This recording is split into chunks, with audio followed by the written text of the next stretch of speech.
Buried in the latest Fed meeting minutes was the revelation that the US central bank staff believed that vulnerabilities associated with asset valuation pressures had edged up from notable to elevated. And this meshes with an increasingly popular view that we are well overdue a correction. After all, the US stock market typically suffers a 5% dip about 4 or 5 times a year. We haven't even seen a hint of one since early 2016. And even this month's nuclear saber rattling could only elicit a listless 1.5% decline.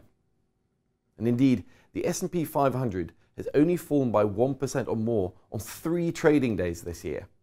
And over the past 2 decades, it has averaged roughly 36 such drops a year.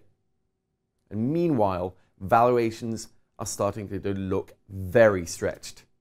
Using the flawed yet popular CAPE valuation metric, US equity prices have only been higher than today at the peak of the dot-com bubble, having recently surpassed the level seen ahead of the Black Tuesday crash in 1929.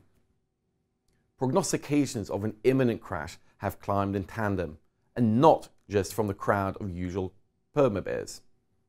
Almost half of fund managers polled by Bank of America reckon that equities are overvalued, the highest reading since the survey began in 1998. Investors from Bill Ackman to Dan Iverson say that they are now girding their portfolios for stormier weather. Nonetheless, the rally isn't built on quite as shaky ground as many people think.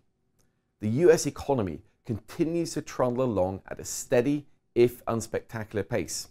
Quiescent inflation has quashed the chances of aggressive interest rate increases from the Fed, and corporate America just delivered a second juicy quarter of double-digit earnings growth this summer. Now, admittedly, the earnings have been helped by comparisons to last year's underwhelming results, but management guidance has been upbeat, and the weakening dollar will bolster the profits of many US companies in the quarters to come. Now, clearly risks are more elevated today, and even without a ruinous crash, it will be hard to sustain the stock market's post-crisis rally, so long-term investors will have to moderate their return expectations. But a severe reversal this year is unlikely. History shows that low volatility, high valuation environments can persist much longer than many expect.